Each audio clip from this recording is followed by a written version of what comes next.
Os doy la bienvenida a la última de las cápsulas de traducción de la temporada, nuestras conversaciones en línea y de acceso libre entre especialistas de gran prestigio que vienen de diversos ámbitos de la traducción y el profesorado del Departamento de Traducción, Interpretación y Lenguas Aplicadas de la Universidad de Vic, Universidad Central de Cataluña. Hoy estoy contenta de contar con la presencia de Ricardo Muñoz, catedrático de la Universidad de Bolonia, y Richard Samson, profesor de nuestra casa. La charla de hoy lleva como título Cognición, lenguas y demás.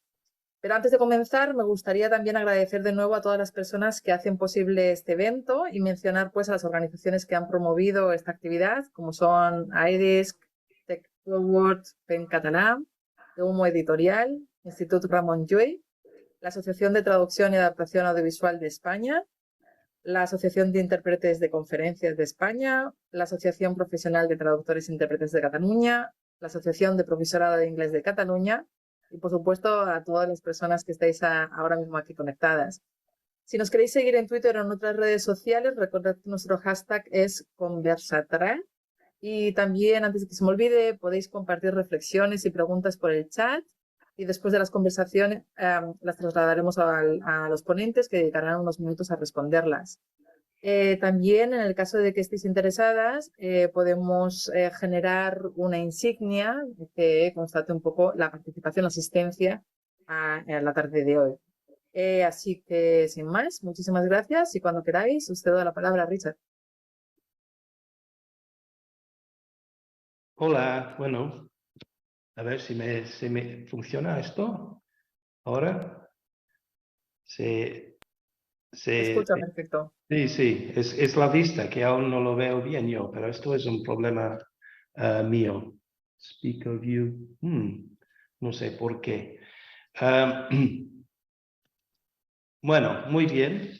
Se ve bien también, ¿no, Paula? Sí, ¿Correcto? sí, se ve perfecto. Muy bien. Pues muchas gracias, Paula. Y yo no tengo una presentación escrita, entonces voy a hablar durante 90 segundos de Ricardo, porque, porque es mi deber hacerlo. Ricardo le conozco desde hace algo más de 30 años y es una de estas personas que encuentras en la vida, que después te cambia la vida, y para mí ha sido una enorme suerte conocerle y contarle entre mis colaboradores y, más importantemente en este caso, amigos. Y seguido la carrera profesional de Ricardo con mucha admiración. Ricardo después de licenciarse, me parece, yo no lo voy a decir bien, pero es oriundo de Castellón originalmente, pero después ha pasado por Granada como estudiante, me parece, después Estados Unidos, Berkeley, donde se doctoró, después volvió a la Universidad de Vigo, después pasó por la Universidad de Vic, después me parece que volvió de Granada, después a Las Palmas y ahora al Bolonia. Y entonces en todos estos casos, bueno, menos Berkeley, supongo, en facultades especializadas a la traducción. Entonces realmente ha ejercido en sitios muy importantes y ha tenido muchísima influencia en todos los sitios donde ha pasado.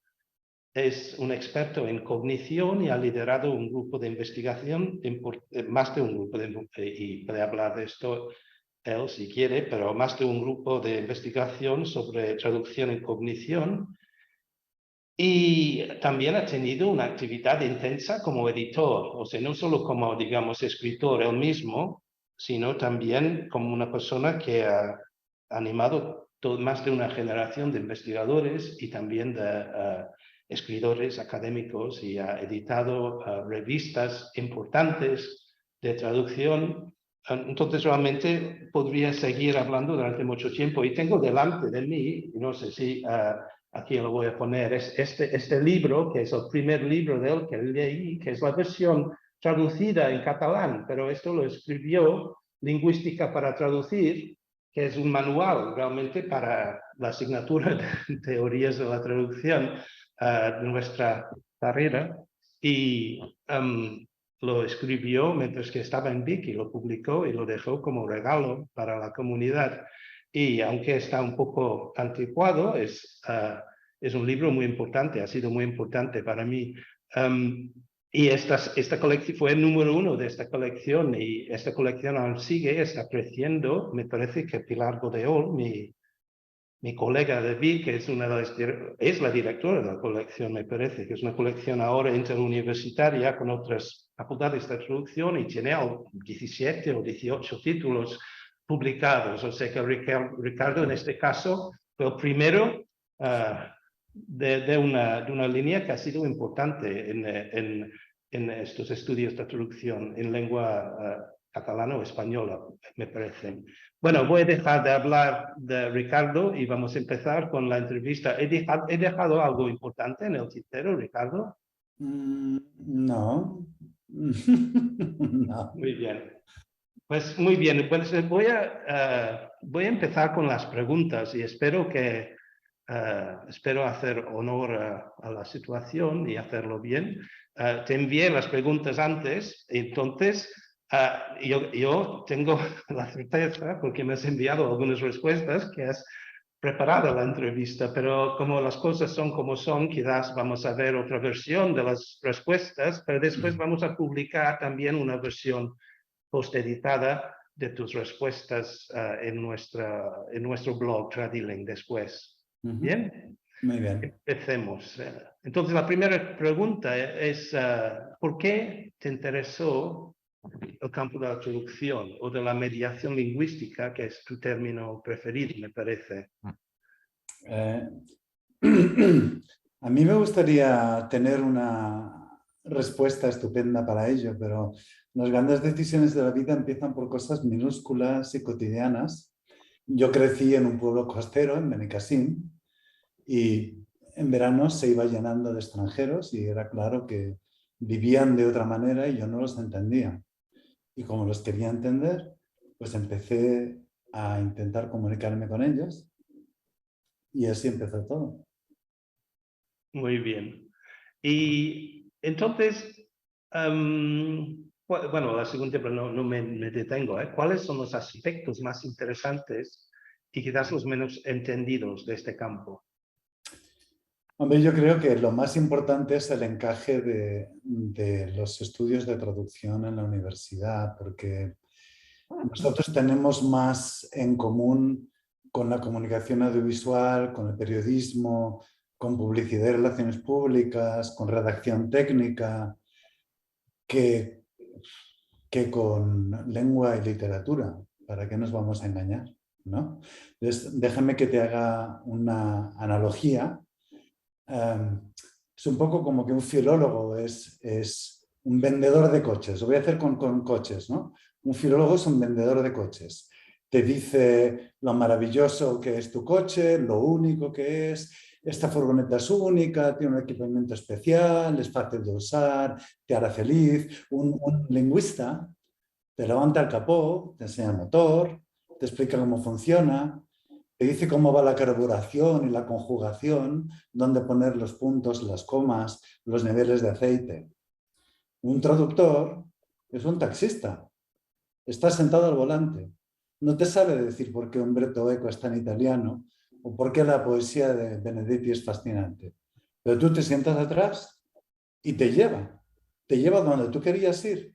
Te lleva por un precio normalmente demasiado bajo y por el camino más corto. Eso es una diferencia muy grande. Entonces, déjame que insista un poco en ello. Piensa que cada estudio tiene inscrita una manera de ver las cosas.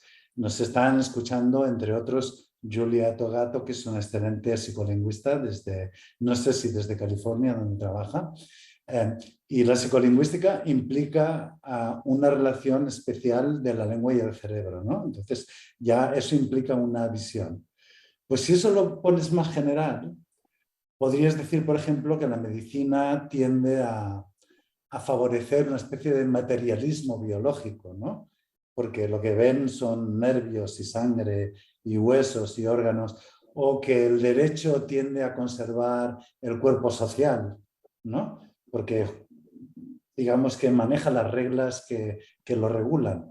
En ese sentido, las filologías y los estudios tradicionales de lengua y cultura y traducción no pueden ser más opuestos, porque las lenguas y las literaturas insisten en lo que nos distingue, lo que es nuestro, lo que es único, lo que nos separa. Y los traductores insistimos en lo que tenemos en común, en el tertium comparationis, en lo que nos hace entender al otro, porque es básicamente el mismo, porque somos básicamente iguales, ¿no? Entonces, yo creo que todo eso no se acaba de entender en la universidad. Entonces, nosotros estamos un poco como vacas sin cencerro, que no sabemos exactamente cuál es nuestro lugar, ¿no? Y se nota mucho. Muchos compañeros se quejan en las evaluaciones, por ejemplo, ¿no? De cómo les va. Normalmente peor de lo que quisieran. ¿De qué se quejan en sus qué? ¿Qué has dicho? ¿Perdona? ¿Tú has dicho se quejan de qué? Se quejan de que les va peor en las evaluaciones. Ujú. Por ejemplo, en las evaluaciones de los proyectos de investigación, en las evaluaciones de los sexenios, en las evaluaciones para acreditarse, les va peor. Tengo una colega excelente, muy joven, en una universidad costera española, que suele trabajar con otros investigadores, por ejemplo, de psicología. Entonces, a ella le aplican las normas de humanidades y le parten el valor de los artículos por tantos autores. Mientras que por el mismo artículo a los de psicología se lo cuentan entero. Así que ella no se ha podido acreditar cuando otros con esos mismos méritos sí. Parecen tonterías, pero estamos hablando de sueldos y de vidas y de motivaciones y de gente, ¿no? Y Estamos es una situación internacional. O sea, de alguna manera estás hablando de que la traductología como un campo independiente, reconocido con un ámbito de investigación académicamente, está luchando para hacerse valer y no dejarse, digamos, apoderar por campos sí. afines en los dos extremos, ¿no? De un lado has dicho de estudios de la comunicación o audiovisuales Sí. y otro literatura, ¿no? Es que el campo, el árbol de las disciplinas está más muerto que mi abuela. Yo no conozco a nadie que no se declare interdisciplinar. Ya. Todas las ciencias aplicadas que han surgido en los 20 años son todas interdisciplinares. Existen los medios técnicos para hacer árboles de relaciones personales, intelectuales, para medir la calidad de la investigación de una persona y ubicarla en un lugar en el espacio único para esa persona. Eso se podría hacer ya, pero no se hace, porque el peor enemigo de la universidad somos los universitarios. Ya. Sí, sí. Bueno, no vamos a dedicar tiempo a desconstruir la universidad, porque, pero claro, esto da para mucho, porque es una universidad, claro, la universidad es una institución muy antigua que valora sus raíces históricas y también lucha para mantenerse con relevancia en un mundo muy cambiante. Sí, sí, Y claro, hay muchas contradicciones, sí, sí. sí. Bueno, voy a seguir con la entrevista. Has centrado tu tarea de investigación en la cognición. Sí. ¿Cuáles han sido tus descubrimientos más importantes? Yo he aprendido bastantes cosas. Cuanto más estudia uno, aprende cosas más elementales. Y lo primero que he aprendido es que nadie sabe nada. Que hay grandes temas de las ciencias sociales que están basados en supuestos que nadie cuestiona y que no pueden ser más erróneos, ¿no? El ciudadano de a pie a menudo vive preocupado de que el inglés puede deformar su lengua o con el objetivo de desarrollar su lengua en todos los campos o con la angustia de que su lengua puede morir. Pero las lenguas objetivamente no existen. No existen como un objeto, como un ser vivo. Solo existen los hablantes. Y claro, cambia mucho que lo veas así. Las lenguas son abstracciones y toda abstracción implica un cierto punto de vista a menudo interesado, ¿no? Entonces, yo como buen valenciano o como valenciano de los buenos reconozco que el valenciano es un dialecto del catalán. Y eso parece que todos estamos de acuerdo. Pero nadie se acuerda que el catalán lo llamaban hasta el siglo XIX el lemosín y que se consideraba un dialecto del sur de una lengua mayor. Dilo otra vez, esta última frase. Sí, el catalán hasta el siglo XIX, un poco antes, lo llamaban a menudo lemosín, Sí, de Limoges, porque se consideraba que eran unas variantes sureñas de la sí, Languedoc. sí, sí, sí. Entonces, eso lo hemos olvidado. Hay una manera interesada de pensar en qué son las lenguas. Creo que me acabo de cargar a la mitad del público, o más bien que la mitad del público va a Bueno, es que cargarse a estás la mitad. diciendo cosas que, bueno, para nuestro público en Cataluña, quizás son controvertidas, pero yo, por ejemplo, yo puedo estar de acuerdo, por ejemplo, que, o sea, aquí hay problemas políticos muy conocidos y uno de los problemas son los nombres. Entonces, en Valencia no les gusta a mucha gente que les digan que hablan catalán.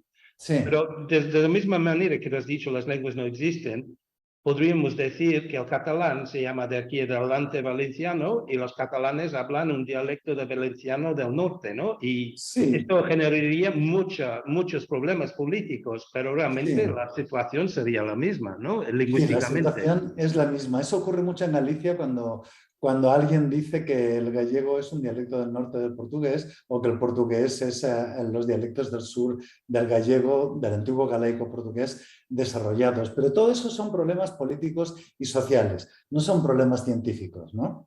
Yeah. Así que volvamos un poco a problemas científicos antes de que alguien me dispare, si es que puede. Eh, he aprendido que el significado no está en las palabras, el significado está en el cerebro, nunca sale de ahí. La especie humana ha inventado el lenguaje con la esperanza de que cuando dices determinados sonidos o utilizas determinados símbolos, la gente pueda reconstruir en su cabeza algo parecido a lo que tú querías. Eso parecido no es muy detallado. Eso lo sabe cualquier adolescente que empieza a escribir poesía, no los que luego serán poetas, sino los que de repente se dan cuenta que el lenguaje no les vale para expresar exactamente lo que piensan y lo que sienten, ¿no? El hecho es que cuando yo digo bicicleta, yo tengo una imagen, un color, una forma, está en una escena.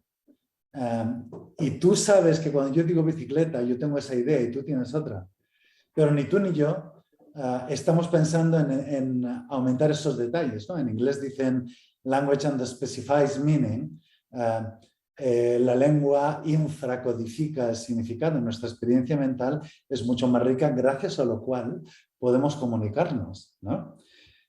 Eso también lo he aprendido. He aprendido que estamos continuamente aprendiendo del entorno, la lengua, y como todos somos distintos, todas nuestras traducciones son distintas, pero como todos nos parecemos, a vista de pájaro, todas nuestras traducciones son iguales. Una cosa más, que esto es muy importante para los traductores. He aprendido que todo bilingüe puede traducir. Lo que no puede es traducir profesionalmente. Cuando uno viene a una facultad de traducción, normalmente ya ha traducido. Tú no le dices cómo lo tiene que hacer. Tú le enseñas cuáles son las normas que van a permitir que ese tipo de producto de repente sea comercial o tenga más éxito, ¿no? Entonces, se trata de un saber enorme, disperso, multiforme, gracias a lo cual se nos pone a todos cara de idiota cuando un viernes por la noche, si eres estudiante, dices, ¿qué estudias? Traducción. Y te dicen, ¿y cuántos idiomas hablas? Y tú sabes que es la única pregunta que no tiene interés, ¿no? Bueno, ese tipo de cosas he aprendido. Ya ves que son modestas, ¿no? Son elementales. Yo creo que son muy interesantes y dan para mucho. Yo voy a animar a las personas que nos están siguiendo a hacer preguntas en el chat o comentarios porque se van a recoger al final de la charla y si tenemos tiempo se pueden comentar más o precisar más sobre los temas que has mencionado, que realmente creo que has dicho cosas de mucho interés. Este ejemplo de la bicicleta debes haber explicado miles de veces. Esto sale en el libro, ¿no? Y en el libro que he mostrado. O sea, debe ser Sí. traducción 101 siempre, siempre, siempre. Piensa en una bicicleta. Ahora descríbelo a tu vecino. Eso es. ¿Qué ha pasado aquí? Efectivamente, pero es que, bueno, fue ahí donde me di cuenta, ¿no? Y la bicicleta es una experiencia tan cotidiana y tan personal. Otro ejemplo clásico mío es preguntar qué significa presupuesto y preguntar qué significa ducha. Y te das cuenta de que la gente sabe mucho mejor definir presupuesto, que es algo abstracto y aprendido, que ducha, que es algo de lo que tienes una experiencia inmediata, personal, ¿no? ¿Y a qué se debe esto? Pues se debe precisamente a algo que no pueden hacer las máquinas, es que nosotros tenemos el lenguaje anclado en nuestra experiencia humana, en nuestra experiencia vital. Tú no puedes explicar qué es amarillo, tú lo sabes, ¿no? Entonces, una máquina puede identificar cuál es la longitud de onda de amarillo, pero si vas a una lengua que no tiene diferencia entre verde y azul, como el maya, la categoría GRU de los lingüistas, pues al ordenador se le va la olla, porque no debería ser tan coloquial, se le rompe la cabeza, porque no sabe realmente qué está viendo, ¿no? Si azul o verde. Sí, o sea, esto tiene que ver con la experiencia, como tú has dicho recientemente, ¿no? Que esto de la experiencia corporizada, ¿hablas de Sí, esto? corporeizada. La Sí, cognición corporeizada, sí. o sea que digamos, nuestra mente está muy situada en nuestra experiencia de nuestro entorno y de la vida, y no es una cosa abstracta y Eso objetiva. es. Sí, Eso sí, es. muy interesante. Bueno, de hecho, la siguiente pregunta es en este sentido, que te voy a preguntar y pedir o que tú recomiendes libros porque todo el mundo sabe, ¿no? Que hoy en día no tenemos tiempo para leer tanto. De hecho, hay muchos estudiantes que dicen que casi no leen nada. Y entonces, pero aún así quieren llegar al saber. Y entonces, entre no leer tanto y otras cosas, otras distracciones, es muy importante más que nunca que lo que leemos sea, digamos, sea interesante y productivo. Entonces, por eso te hago esta pregunta. ¿Cuáles son los libros en este campo que recomendarías a una persona que se interesa por este campo? Hay dos antologías relativamente recientes. Una se llama Handbook of Translation and Cognition y la otra se llama The Routledge Handbook of Translation and Cognition. Y yo creo que están bastante bien. La de Handbook of Translation and Cognition es de Schwitter y Ferreira, yo creo que era en John Benjamins, no estoy muy seguro. La de Routledge era de Fabio Alves y Arndt Likke Jacobsen, del 21. Pero si yo tuviera, ya que dices que leen poco, yo si pudiera recomendar algo, si me tuviera que ir con un artículo científico a una isla desierta, yo me iría con The Conduit Metaphor, a case of frame conflict in our language about language.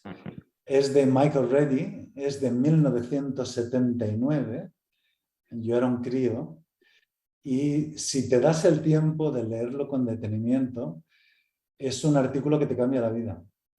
Vale 2 a 3 años de universidad. Esto sí que es una buena recomendación. Y yo recuerdo que el Conduit Metaphor hace una reinterpretación de una teoría de la comunicación del año 48, ¿no es así? Perdona, ¿puedes repetir? Yo creo que Reddy Sí. aplica una teoría de la comunicación mecanizada que se publicó en el año 48. O sea que estamos yendo un poco atrás aquí, sí. Sí, bueno, de hecho él lo que hace es criticar esa. Él critica el modelo de Shannon y Weber y él saca un modelo que es el Toolmakers Paradigm. Es una analogía muy bonita. Hay, por cierto, unas ilustraciones muy bonitas en Internet, en abierto, sobre cómo interpretar el Toolmakers Paradigm. Que más o menos viene a decir que todos estamos encerrados en nuestra propia experiencia y andamos tanteando por el mundo, ¿no? Esto tiene mucho que ver con la cognición corporeizada, ¿no?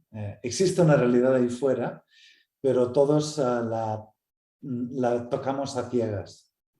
Sí, sí, sí. Muy bien. Vale, bueno, vamos a volver a provocar, supongo, porque la siguiente pregunta es, ¿cuáles han sido las tendencias erróneas recientes más grandes en este campo? Si estamos hablando de cognición y traducción, que es de lo único que ignoro extensamente, yo creo que nos ha hecho un gran favor Noam Chomsky al desarrollar unas teorías erróneas que han llevado a un verdadero ejército de lingüistas, traductólogos y psicólogos a intentar demostrar que se equivocaban, gracias a lo cual hemos cimentado los conocimientos que tenemos hoy, ¿no? En traducción empezamos preocupándonos por la unidad de traducción cuando nosotros no tenemos ningún problema en dividir textos. Intentamos resolver problemas de equivalencia cuando un ser humano no tiene ningún problema en hacer hipótesis continuas de equivalencia. Son las máquinas que no comprenden las que tienen esos problemas. Heredamos la metáfora del ordenador, de la mente como el ordenador, que no puede ser peor, no puede ser más alejada de la manera humana de pensar y de razonar.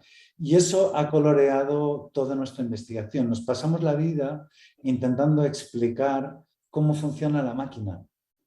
Que si la memoria de trabajo, la velocidad de procesamiento, multitasking, cuando en realidad nosotros lo que deberíamos intentar explicar es cómo hacemos para controlar todo eso, para traducir bien. Estas son nuestras preguntas propias, pero intentamos siempre responder las de los otros, las de cómo funciona la mente, cómo funciona la memoria, cómo funciona el lenguaje. Y el problema de eso es que vamos siempre 2 pasos por detrás. La mayor parte de mis colegas tienen el complejo de inferioridad porque somos una ciencia aplicada, porque no somos tan serios como la psicología, porque no sabemos tanto como la lingüística. Y la verdad es que sabemos un poco de todo, y somos la piedra de toque de todos ellos. Nosotros servimos para decir cuáles de sus teorías no funcionan. Eugene Naida transformó la teoría de la gramática transformacional, la estructura profunda y la superficial, antes de que nadie más la criticara, porque no funcionaba en traducción. El profesor Brian Harris se dio cuenta de que había presupuestos en la traducción automática que tampoco funcionaban. Humberto Eco dijo antes que nadie que un texto era una ópera aperta. Robert de Beaugrand hablaba de un texto como una serie de instrucciones y trabajó mucho en traducción. En realidad, nosotros somos los que cogen a todos estos y les ponen los pies en tierra. Y eso no estamos. Yo quiero, porque yo creo que hemos discutido de esto en otros momentos y no soy realmente suficiente conocedor de todos estos temas, pero no me gusta, y tú lo sabes, que mencionas a Chomsky para criticarle. Porque yo creo que evidentemente sí, desde el punto de vista de la traductología y el funcionamiento de la mente, esta concepción mecanista de la lengua o del lenguaje no nos ayuda. Pero yo creo que, sinceramente, y me puedo equivocar, que él no dijo que la mente funciona así. De hecho, la única cosa psicolingüística que dijo era que los humanos tenemos una predisposición para desarrollar la capacidad de hablar. Pero realmente yo entiendo que todos los malabarismos de la gramática generativa que hizo, que han conducido a esta gran castillo de nada que dices tú, yo creo que realmente él no dijo que la mente funciona así. Y sí, que mucha gente han intentado interpretar que esto es el camino y se ha demostrado que no es así. Estoy de acuerdo con él.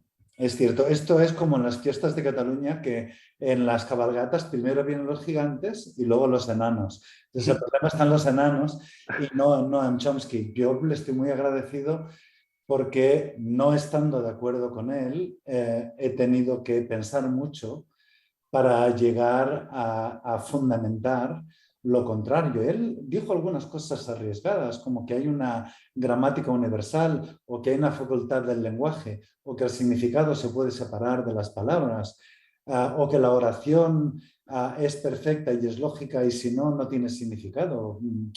Tan inocente tampoco era. Lo que pasa Yeah. es que ocurre como con Cuba, que como nos gustaba su política, pues nos parecía bien lo demás. Muy bien. Bueno, vamos a volver a temas menos arriesgados, quizás. He dicho antes en la presentación, y ahora sí que tenemos algunas preguntas, o sea, y estamos a más de la media parte de la entrevista, o si te estás cansando, no te preocupes porque estamos acercándonos a la última parte de la entrevista. Voy a hacer la pregunta sobre tu tarea como editor académico. Sí, ¿Nos puedes hablar un poco de esto? claro, claro. Yo es que me metí a editar porque soy muy malo consiguiendo financiación. Entonces, un investigador normalmente tiene unas ideas que quiere comprobar y luego quiere convencer a los demás de que tiene razón. Entonces, si no te dan el dinero para intentar demostrar tus ideas y convencer a los demás, por lo menos puedes trabajar para que otros que sí que lo consiguen los convenzan en tu nombre, ¿no? Entonces, editar, uno aprende muchísimo editando, no la parte técnica también. A mí me encanta escritores, es decir, investigadores como Sharon O'Brien, como Maureen Ellensberger-Dow, como Christopher Mellinger. Es que les lees los textos y no les tienes que tocar ni una coma. Pero es que en realidad de los que se equivocan o de los que se expresan mal también aprendes, porque te das cuenta y sacas esas ideas a la luz, ¿no? Uno tiene la opción de revisar cosas, ¿no? Y me tiene preocupado porque a pesar de que estoy a favor de la Open Science, algunas de las prácticas como el crowd review están un poquito mal orientadas, ¿no? Porque parece que es que ahora la opinión científica va a ser, se va a basar en las mayorías y en los grandes grupos y lamentablemente ya hay un par de libros sobre el tema. El concepto de experto no es un concepto democrático. No se puede votar donde está Almería, ¿no? Entonces, ahí hay una cierta tensión. Y el sistema de peer review y el sistema de editores funciona muy bien y la prueba está que en traducción muchas veces los libros editados tienen más calidad y son más coherentes que las propias revistas porque se han escogido dentro de una cierta orientación, dentro de una cierta visión, ¿no? Eso es lo que consigues al editar. Está muy mal reconocido en la universidad, pero a veces tienes algunas compensaciones. Hace unos años Gregory Shreve y yo fundamos la única revista que hay ahora de estudios cognitivos de traducción e interpretación, Translation, Cognition and Behavior. Voy a hacer un poco de publicidad. El primer número salió en 2018 y 5 años después es la cuarta revista de traducción en el ranking de Simago, por detrás de Interpreting, Just Trans y Target, por delante de Perspectives, por delante de Across Languages and Cultures. En realidad, yo no me creo estos rankings, pero como en este momento me está beneficiando, lo comento. Lo que sí me gusta es ver que hay una comunidad científica pequeñita. Es un poco como la comunidad de los paleobotánicos del Ártico o de los diseñadores de logos de criptomonedas, que deben ser 4 gatos. Nosotros somos 4 gatos, ¿no? Y es muy bueno tener un órgano al que acudir, donde ver esos temas. Y yo creo que ha sido esa concentración la que ha hecho que tenga éxito en estos rankings tan poco interesantes, por otro lado, ¿no? En fin, para mí eso ya está hecho y por eso voy a dejar la revista. Este va a ser mi último número. Los nuevos editores van a ser Alper Kunku de HTTP University en Estambul y Elena Daviti de Surrey, porque es muy sano ir renovando las caras. Yo tengo 61 años y no pienso durar en el trabajo más tiempo del imprescindible porque hay un montón de gente y estamos taponando la entrada, ¿no? Así que... ¿Y tú confías en la continuidad de los proyectos que has empezado? Porque yo creo, por ejemplo, que el trabajo de un editor, pues déjame decirlo, es muy arduo. Yo sé que tú casi no duermes y lees mucho. Estás leyendo a las 6 de la mañana muchos días. Y claro, realmente para ser editor tienes que leer mucho. Y entonces, claro, esto, y además, no solo leer, sino comprender y manejar las ideas, manejar la relación entre las ideas, tener una idea del campo y de las líneas fuertes, las líneas que están un poco enfrentadas. Y tú haces todo esto. Es muy difícil también, como has dicho, en una disciplina multiámbito como es la traducción, digamos, ser el universal man, como eres, para poder lidiar con todas estas cosas. Bueno, ¿Lo ves como un poco frágil todo o confías que estas personas que has mencionado van a superar los retos y esto va viento en popa? A ver, yo confío, espero, trabajo para que el campo, mi manera de verlo y la manera de verlo de mis colegas tenga una continuidad, pero no nos engañemos, dentro de 30 años estaré muerto y nadie recordará mi nombre. Pero eso le ocurre a prácticamente todos, ¿no? Entonces, no tengo por qué ser más especial que los demás. Estaría muy bien perdurar en las ideas, no en una lápida en una calle, ¿no? Eso es muy poco interesante, yo creo, ¿no? No sé. Yo tenía una pregunta sobre las universidades, pero lo voy a saltar y la gente lo puede leer después. Y tengo dos preguntas más. Yo creo la última es sobre la inteligencia artificial, que sé que es una cosa muy interesante. Sí, Lo he dejado para el final para que se dice, bueno, esto en el segundo capítulo, sí. en el segundo episodio. No. Entonces, la penúltima pregunta es sobre las colaboraciones con el mundo asiático, que Sí, recientemente veo que aunque estás en Italia, que no es muy al oriente, solo un poco al oriente, pero de hecho estás trabajando con colaboradores de China mucho ahora, ¿no? ¿No es así? sí, sí, sí. Conozco a gente en China, en Taiwán, en Singapur, en Hong Kong, ¿no? Sabes, esto es muy gracioso porque la ciencia pretende ser un conocimiento universal, sobre todo después de la Guerra Fría, que estábamos tan preocupados por lo que podían hacer los soviéticos, como ahora los rusos y demás, ¿no? Pero resulta que hay un grado de ficción en eso y construimos un saber universal siempre y cuando ese saber sea el nuestro. Y ahora descubrimos con sorpresa que en China pues, hay investigadores, Chen Xijia, Dong Yanping, Han Chao, Victoria Lei, Liu Minghua, mi amigo Sun Sanjun, que son impresionantes y aquí no se les conoce. Y encima, en el mundillo de la edición, se critica mucho que escriben mal inglés, como si no tuvieran bastante con ser unos genios, para además tener que hacerlo en otro idioma. Anda, ve y cuéntales tú algo en chino a ellos, ¿no? Ese desnivel es muy notorio.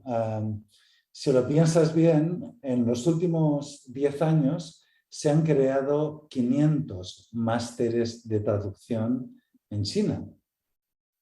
Hay cientos de investigadores, hay más de 100 solo en cognición y traducción. Y son buenísimos, y tienen fondos, y tienen motivación, y luchan por hacerse una carrera en una sociedad que se lo pone todo en contra, donde son más números que otra cosa y donde tienen un sistema que no deja opinar, por decirlo suavemente. ¿no? Entonces, yo creo que si de verdad queremos hacer una ciencia universal, tenemos que empezar a escuchar a esa otra mitad. En el caso de traducción, de cognición y traducción, que somos muy pocos, prácticamente la mitad ya están en China, ¿no? Entonces, natural, yo tengo en estos momentos 4 doctorandos en Forlì, y son una italiana, un chileno y 2 chinos. ¿Qué te voy a decir? Aprendo muchísimo con ellos, ¿no? Muchísimo. Muy bien. Vamos a la última pregunta, pues. No sé si la pregunta está bien planteada, pero lo voy a decir como la he puesto así. Antiguamente solíamos discutir entre Cultural Studies and Linguistic Approaches.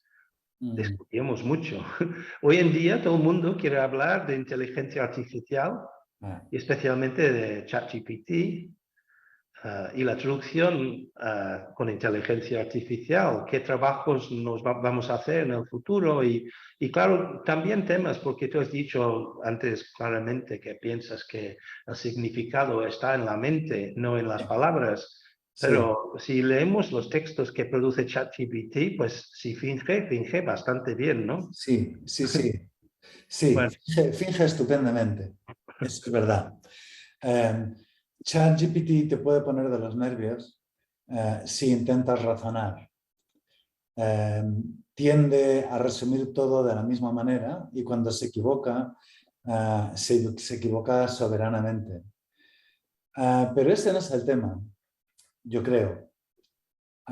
El tema es que la gente tiende a ignorar que se está contratando a más traductores que nunca antes. Que las proyecciones de contratación superan a muchas otras carreras en el triple, el cuádruple. Que los traductores van a ser sustituidos por traductores con tecnología, no por máquinas. Que nadie en su sano juicio va a poner un texto importante en la calle sin que lo compruebe un ser humano, ¿no? Que las máquinas te van a ayudar mucho, pero que en realidad la inteligencia artificial no es inteligencia. Son algunos elementos de la inteligencia. Que las redes neuronales artificiales son un tipo de redes neuronales, cuando nosotros tenemos más de 20 tipos en la cabeza. De hecho, todo nuestro cerebro es una inmensa red neuronal y además está arraigado en una experiencia, en un libre albedrío que las máquinas no tienen. Mientras nos amenazan con dejarnos sin trabajo, nosotros seguimos bajando la cabeza y bajando los sueldos. Y ese es el problema. Hay todo un hype, un marketing que le va estupendamente a la gente que una y otra vez repite las mismas ideas, muchas veces obsoletas, sobre la traducción automática. Naturalmente que funciona bien. No es traducción, es una aproximación estadística multilingüe. Tiene que haber alguien que diga esto, efectivamente, es una traducción oportuna para esta función, este contexto y este lector de este otro texto. Pero también es cierto que no podrías hacer todo lo que haces si no fuera por esas herramientas informáticas. A nadie en su sano juicio se le ocurriría volver al estadio de la pluma y el candil para traducir, ¿no? O sea, yo me acuerdo de cuando te aprendías los sistemas de Dewey de la biblioteca para poder hablar con el bibliotecario por teléfono para saber antes de ir a la biblioteca si iba a haber contenidos que interesaran. Eso ya está completamente perdido, ¿no? Ya nuestra manera de trabajar es distinta y es mejor y se puede tener mejor productividad. Pero eso es una cosa y pensar que ChatGPT o ChatGPT te va a quitar el trabajo, pues ¿qué trabajo tenías? Que te lo puede quitar. Pero la formación en la universidad sí que va a tener que cambiar bastante, ¿no? Yo creo, porque aquí, por ejemplo, esto también es otro tema, pero en la universidad se hace mucho estudio de lenguas. O sea, y se sabe, haciendo carreras de traducción a nivel de grado, quizás es algo muy atrevido. En muchos países se hace traducción a nivel de posgrado o de máster con un gran bagaje cultural y con nivel muy alto de lenguas en las lenguas operativas. En España, por ejemplo, esto parecía que habíamos buscado un nuevo sistema. Tenemos muchas facultades de traducción y hay muchas, o sea, las lenguas C en las facultades de traducción se empieza desde cero, Sí, en casi todos los casos. sí. Y claro, si tú dices, bueno, vamos a hacer muchas horas de estudio de lengua C, pues casi todo esto se puede reemplazar con un buen tutor robótico, ¿no? En muchos casos hoy en día, sí, Sí. porque es de bajo nivel, ¿no es así? Sí, sí, sí. Lo que no puedes sustituir es la experiencia de compartir varios años de tu vida en un entorno que se centra en el lenguaje, en la comunicación, en el intercambio de ideas estrafalarias con unos estudiantes que son o eran más diversos e interesantes antes quizás que ahora, quizá porque eran más extraños, ¿no? Ahora la carrera hay tantas que ya es un poco más mainstream, ¿no? Entonces ya resulta un poco menos interesante, ¿no? El estudiante, digo, en cuanto a singular, porque antes eran muy singulares, te encontrabas con gente con biografías muy curiosas, ¿no? Yo no sé, a mí me parece que el aprendizaje es una actividad colectiva que se hace intercambiando ideas en grupo. Me parece que los nativos digitales son una estafa, porque tanto la informática como Internet la hemos hecho nosotros y la hemos hecho a nuestra imagen y semejanza. Gente que sabe discriminar una verdad de una falsedad y gente que tiene un bagaje cultural para interpretar los datos. Nosotros no solemos tener problema con las fake news, ¿no? Digo los vejetes, los que ya vamos camino del retiro, ¿no? Entonces, te encuentras ahora con que la gente no lee, ¿no? Esto está fatal.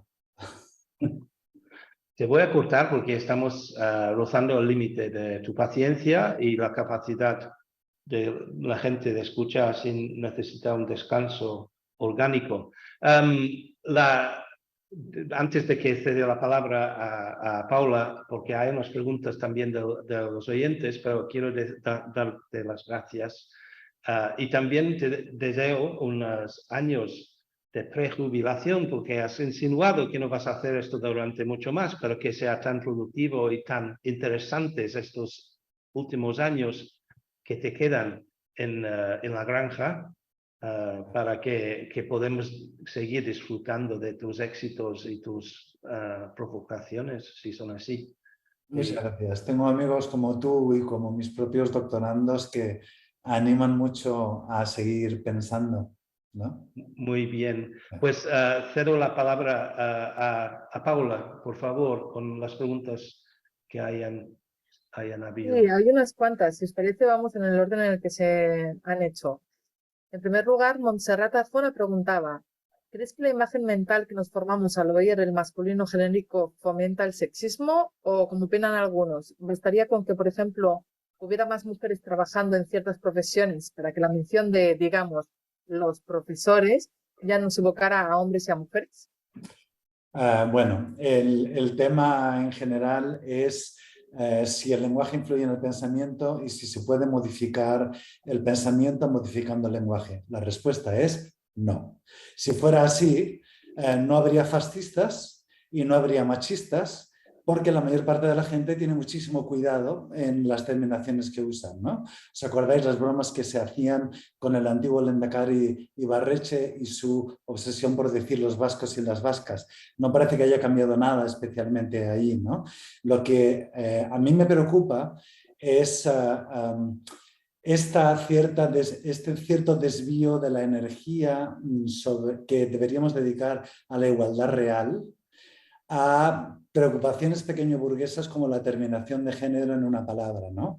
Mientras las mujeres tenéis que volver a casa por la noche con las llaves en la mano por si os atacan, llega una profesora universitaria y dice, hay que decir les estudiantes. Pues no sé yo cómo se defiende una mujer que tiene que trabajar en casa, trabajar fuera por un salario menor al de un varón, cambiando la terminación de los adjetivos.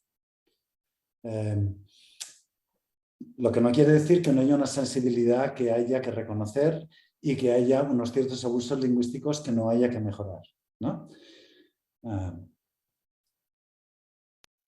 Uno no quita lo otro. Esto es muy interesante, lo que dices, Sí, Ricardo, es que porque de hecho, es un si debate, estamos... ¿no? Es un Ya. debate. Aquí en Exacto. nuestros planes de estudios ya empieza a aparecer como un resultado de aprendizaje una competencia básica que los estudiantes tienen que aprender a utilizar lenguaje inclusivo y sensible al género. O sea que es tu punto de vista queda algo, parece algo anticuado hasta incluso porque esta guerra ya se ha hecho y ha ganado algunos. Tú fíjate, hay cosas como cuando alguien pone un ejemplo y dice, por ejemplo, un médico, ahí ¿por qué no dice una médica? Si además casi hay más, ¿no? Sin embargo, cuando luego dices estamos cansados, somos varios, ¿por qué no decir cansados? Lo ideal sería que desapareciera. En el valenciano, de hecho, en la Edad Media, había una tendencia a que desapareciera la marca de género. Si quisiéramos la igualdad, deberíamos acabar con las marcas de género, no multiplicarlas, ¿no? Además, ¿qué ocurre con homosexuales, transexuales, cisgénero y demás? ¿Dónde los metemos si queremos ser justos con ellos? ¿No? Ellas. Lo que decía Richard, también con esto podríamos, ¿no? Una cápsula en la siguiente temporada, ¿no? Sin duda. Continúo Sí, con sí. Jorge Lucas Pérez, que dice respecto a la comprensión, ¿se puede saber poco o tener poco vocabulario y comprender mucho? No sé si como proceso cognitivo la comprensión necesita siempre echar mano de los conocimientos previos, o si no, otros factores como una buena memoria operativa o inteligencia general favorecería este proceso cognitivo. La persona que está preguntando está pensando en la máquina. A mí me gusta más pensar en el conductor o en la conductora. Resulta que todos hemos tenido este amigo que cuando estábamos estudiando idiomas sabía menos que nosotros, pero de alguna manera conseguía comunicarse mejor y nos daba una rabia terrible. Comprender es una actividad, no es algo pasivo.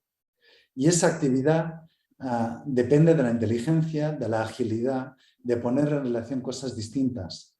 Así que uno puede comprender muchísimo sabiendo poco y puede comprender poco sabiendo muchísimo. Cualquier adolescente que habla con sus padres sabe que es misión imposible porque son mundos distintos, ¿no? Por ahí van un poco los tiros, ¿no? Entonces, comprender, claro que se puede comprender y se puede comprender con poco lenguaje, ¿no? Mira si nos comprendían nuestras madres, ¿no? Sin hablar. Lo digo como madre también. Caterina, justamente hablando del último de las preguntas que habéis tenido, comentaba, ¿qué opinas de los retos que... Opa, espera, que me ha ido, disculpa, se me ha ido el chat Sí. de los comentarios. ¿Qué opinas de los retos que plantean las nuevas tecnologías, como el chat GPT, la traducción automática? ¿Crees que la cognición corporalizada es algo que la inteligencia artificial no podrá llegar a conseguir? Bueno, la cognición corporalizada básicamente dice que uno piensa de la manera en que piensa porque piensa con el cuerpo con el que piensa. Por ejemplo, tú dices que esto es enfrente porque tienes dos ojos mirando hacia allá.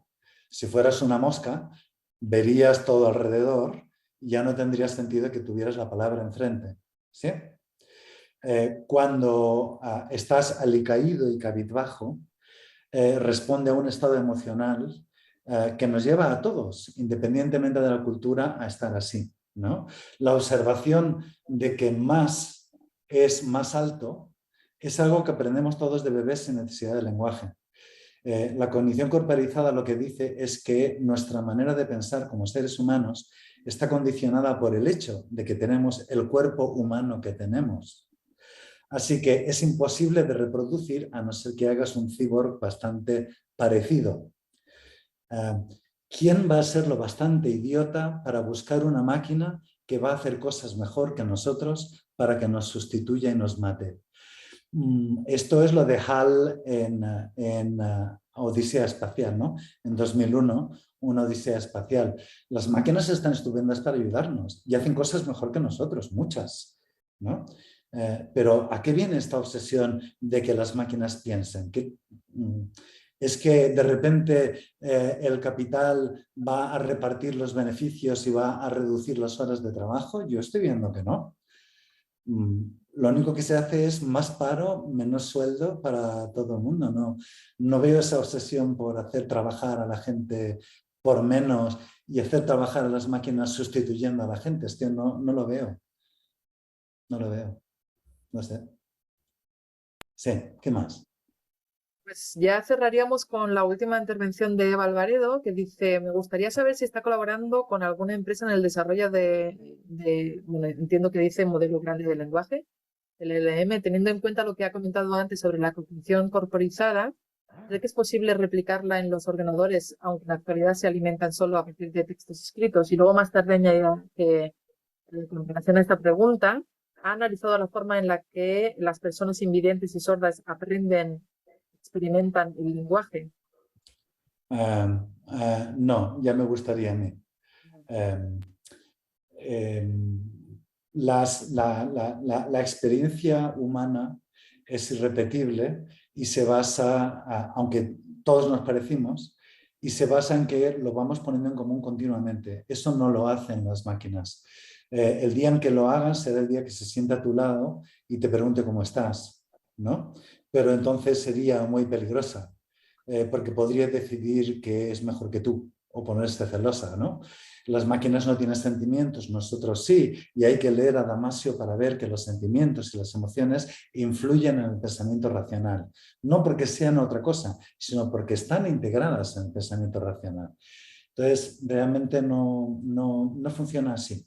Es una manera inocente de aproximarse al asunto, yo creo, ¿no? Seguimos haciendo falta.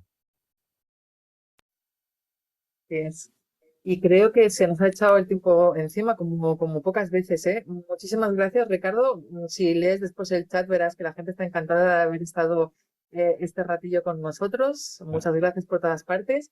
Muchísimas gracias, Richard, también a ti como gran anfitrión y claro, a todos y todas los que habéis estado hasta el último momento con nosotros aquí. Lo dejamos y nos vamos ya hasta el otoño, donde dará comienzo la nueva temporada. Así que cuidaos todos mucho y hasta la próxima. Muchas gracias y a ese montón de amigos que estaban escuchando.